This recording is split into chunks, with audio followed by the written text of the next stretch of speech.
Early Thursday morning before the Arnold. We got to the airport around 5:30 for our flight at 7, and that was one of the big things I was nervous about, was just making our flight. And so once we got on the plane, it was just going to be a long day of travel since there's no direct flights. We usually travel and try to arrive about 2 days before meets. Usually by this point, I am in the water cutting phase of my week, and I am also mid-gut cut, and that actually makes packing food pretty easy.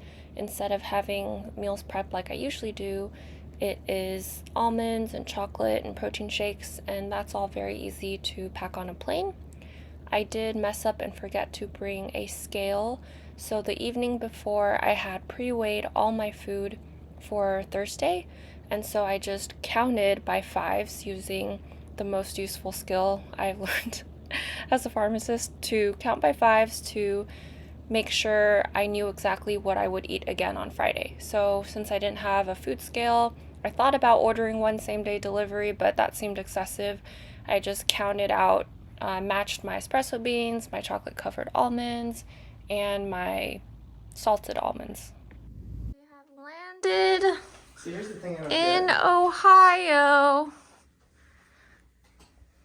What do you not get? It's like supposed to be a fancy hotel, but it kind of just looks like every other hotel we've ever been in. Well, it's fancy for here, okay? It's got a light fixture. Razzles. You know, it's got a coffee machine. It's got the shiny couch thing. A handicap door. This'll do. Oh, it's got an animal poster thing. And it's got bed mirrors. So you know it's classy. Clippies? Flippy floppies. I brought flippy floppies. Oh, I don't have mine. I brought yours. Okay. I told you I brought yours. I don't remember that. Freeway. Expensive drinks. Slidey door. Another mirror. Bench seating. Bathtub. There's bench seating in the shower. There's A poop room. an office door. When you want to steam. Okay. As Grant mentioned, that was considered a semi-fancy hotel, but really I used my credit card points, so I didn't actually spend extra money. I just picked a place that was close enough to the venue to walk to, but I don't like staying directly like across the street from the venue, because I like to be able to go back to a room where it's quiet, where it's conveniently located near the place, but not where I can see what's going on and, you know, run into people that I would get too excited to meet. I knew that our flight would arrive around 5 to 6 p.m., so that gave us just enough time to get a ride to the hotel, drop the bags, and take another ride to the gym. We stopped by and grabbed some food for Grant along the way before we got to the gym, because by the time we finished, it would be around 10, close to 11 p.m. So we got to the gym around 9, and they were very kind to let us in, you know, fill out the waiver, pay the day pass. It wasn't too packed, I think, because of how late it was, and there are other gyms in the area, but I wanted one specifically with competition equipment. The next morning, we were up bright and early to head to the Expo. This is the day that we would get our registration done, which gives us the passes to actually show up for the meet the next day. So we walked around and probably did way more walking than we should have. I think we got at least like 7,000 steps by the time our Expo adventures were done. The plan going into this was not to do that much on the first day.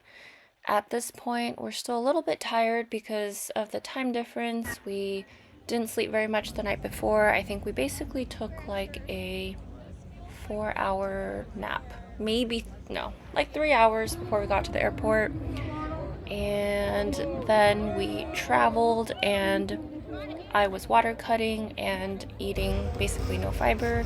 So I was pretty tired, but there was just so much going on that I really wanted to check it all out.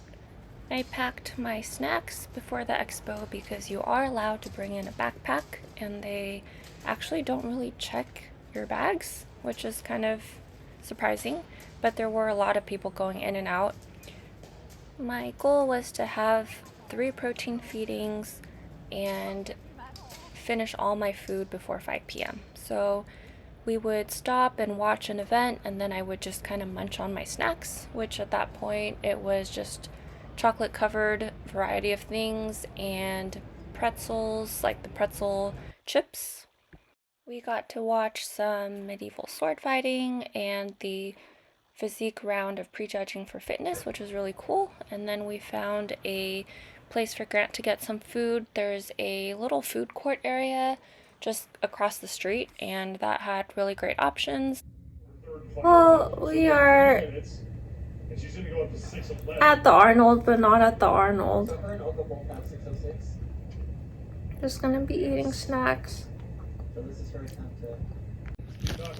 So for no extra dollars, that's the ceiling lamp, and we have really good view of strong people events, and we get to lay down.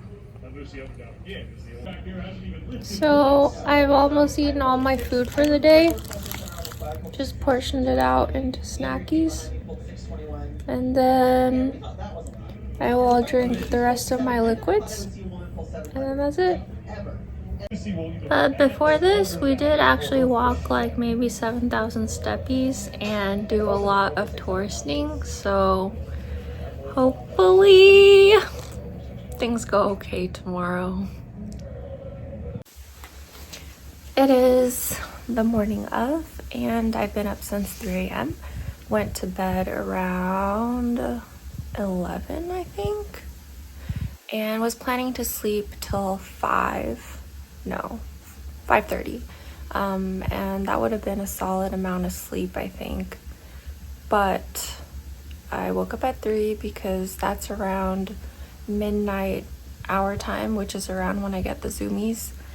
And I've just been awake, not too nervous, but just kind of wanting to drink water. I'm not like mega dehydrated, I'm still peeing. I just can't wait to just drink water without measuring. I've been sipping on some coffee. I bought a Trinta with a mobile coupon I had, and I dumped it into a blender bottle for later, and then, or shaker bottle. It's an off-brand shaker bottle. And then I will probably just start drinking that closer to the meet because I don't want to get too caffeinated and then sit around. But after weigh-ins, I will for sure start drinking water and eating snacks, and still have about a 15-minute walk, equipment check for half an hour, and then weigh-ins start at 7, but they call you my number. So after that, I'll have about 2 hours to eat snacks and warm up. So I'm excited. Surrounding this meet, there was a lot of confusion, from the registration process to the emails leading up to the meet to the actual day of the meet itself. This is one of the higher level meets in the USAPL. The meets that went on later in the afternoon were the people who were even a few steps better. So they're already pros, they're going for money. This meet, the top 3 dots for male and for female would win their pro card, which means that they are qualified to then go on to do the pro or money meets later on. I remember when signing up for this meet, I thought that I was good enough to sign up, but a year ago I wouldn't have thought I was anywhere near close. So the level of competition has just been blowing up, especially on the women's side, and I've kind of started doing powerlifting for fun, and I just did local meets because they're easy to get to. And then I think once I realized that I want to compete against people who are really good and it helps to push me to do even better, I had to start traveling. And this was one of the options that would fit perfectly between last nationals and the upcoming nationals. The DOTS formula for winning is a little strange because it isn't exactly perfect across all weight classes. I still like weight class meets more. I think the DOTS favors certain lighter or heavier people, and it's a little bit harder to know your placing. You kind of have to calculate and decide your attempts based off of how the other people are looking. And since I was in the lighter flight, which is by body weight, I wouldn't know how the heavier women were doing until after I had finished each lift.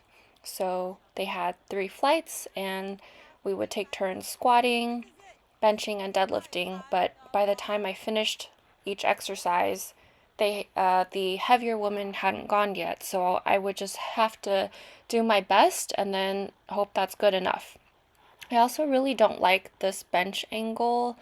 I just don't really like the camera angle there. And also, it is kind of weird to go on stage and see yourself on the screen as you're laying down. That's kind of a trippy setup.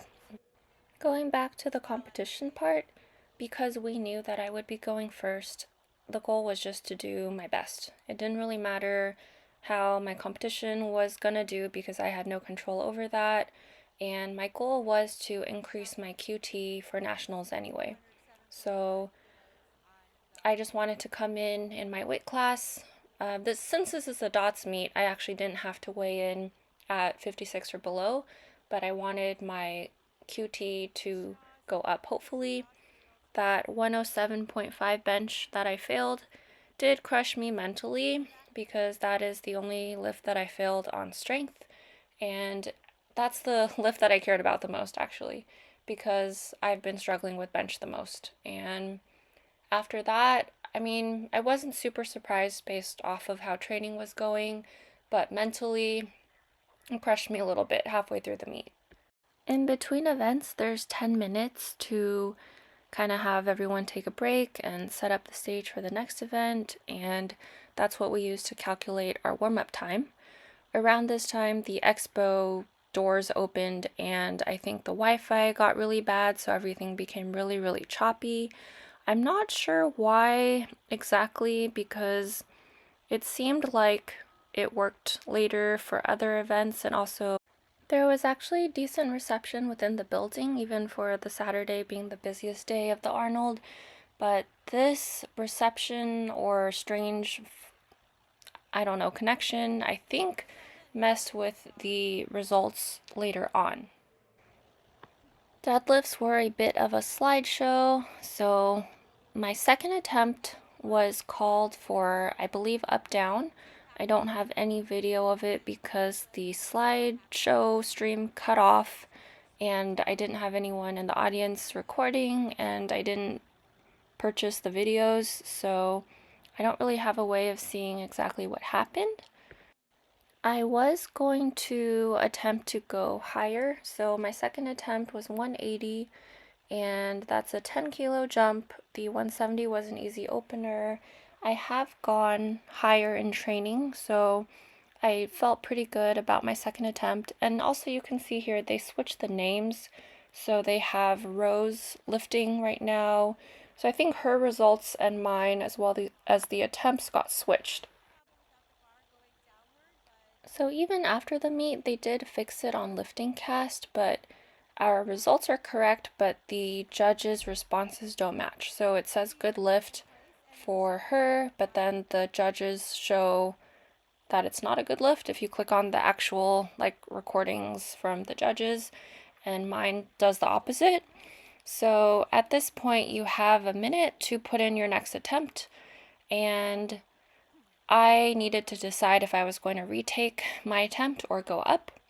And I didn't want to retake it because I felt like the weight wasn't heavy. Like, it didn't feel like I couldn't execute the lift. It just kind of felt like I either lost a little bit of control or went too fast. Like, I pulled it off too fast. I wasn't patient.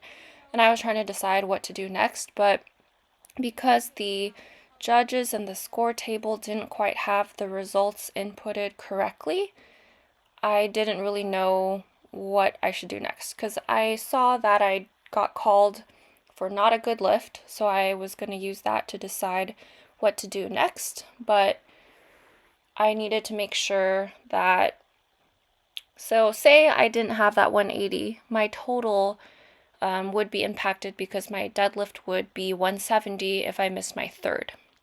And during this whole time, there was much confusion. People's lifts were, they didn't know what they were doing or who was going up next. And I think an entire flight went again because I think we were kind of near the end of the flight. So an entire flight went again before we had the chance, like the last 3 deadlifters, to go again. Luckily, the live stream crew decided to replay my lift, so I was able to actually see what happened because that first stream just shows me standing there and then it looks like I glitched. So my third lift was a good pull, and here it is in slow motion because of the live stream, and I got all 3 white lights, and because of that, I was able to secure a spot on the podium probably. There was what felt like 20 minutes in between our second and third attempts for the people that were affected, and at that point I was pretty cold and just ready to get the meet done with because I was tired and kind of just fatigued. And as soon as we finished our third lift, I think because we were in flight A, 4 of us got pulled for drug testing. And they are pretty strict. They don't let you out of their site until you finish providing the sufficient sample for them to send off.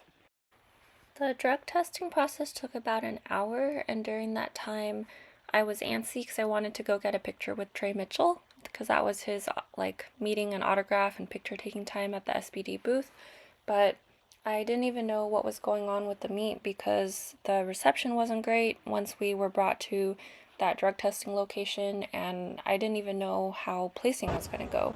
And then by the time they called us for awards, we had just finished drug testing, so barely made it to the actual award ceremony. Give her a round of applause. She earned her pro card. So at this point, the top 5 are called out for the podium, and I think there was not great communication, or we couldn't really hear what was going on really, so it took a couple attempts, but we got most of the people there. And again, I had no one in the audience, so I was just lucky enough to be able to ask a couple people who were there for their footage because they were there taking videos and pictures for their friends. So this is running on 3 hours of sleep and finishing a meet. We just powered through the day. We got to get some pictures and talk to Grizzly, who was the only person who noticed my medal and asked me about all my lifts, and that was a really, really cool interaction. Bye-bye, Columbus!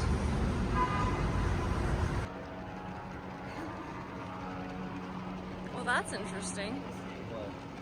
That's a lot of people running, and we just happened to get here right as they started. Day 3 at the Arnold Expo. I wanted to stay longer because we weren't really able to watch the strongman show due to it being the same time as my meet, but this would have been the day to watch record breakers, and Alexi walked by. We were in line for him and Martine's, but they had to go and the line was kind of moving slower than I guess they had time for, so I swear he said hi, made eye contact, and then he walked off, and because I got too excited, I didn't record the hi, but at least I got to say hi to Alexi. And then there's Mitchell Hooper, who won the show, and his line was mega, mega long, or else I definitely would have stayed, but we had to go catch our flight, which we also actually barely made. We hung out at the Expo, barely made it to the hotel to check out, and barely made it to the airport in time to check in. So it was kind of chaotic, and at this point, because we are in an air-conditioned venue, air-conditioned hotel, and due to it being winter and also me water cutting, I was so dry by day 3. My eyes were just so dry, it was hard to keep them open. My nose, like my nasal passages felt dry, my lips were dry. Just, I was kind of like, I don't know how people who are actually at the expo do the entire expo. Like the people who work the booths or work at the events all day, it got so air conditioned that just everything was drying out. There's Thor. Didn't get to meet him either. Maybe next time, but he had a great strongman show this weekend. And Martins! I hope to be able to meet them someday.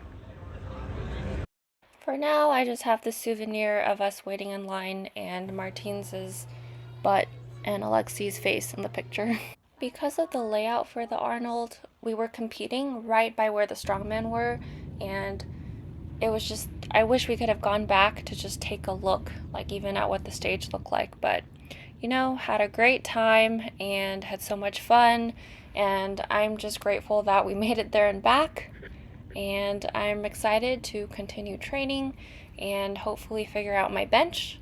Thank you so much for watching. This has been a kind of a long video, but I really wanted to get my thoughts out while they were still fresh, and hope you enjoyed at least. If you have any questions about attending the Arnold or any questions about competing at this level, feel free to leave them in the comments below.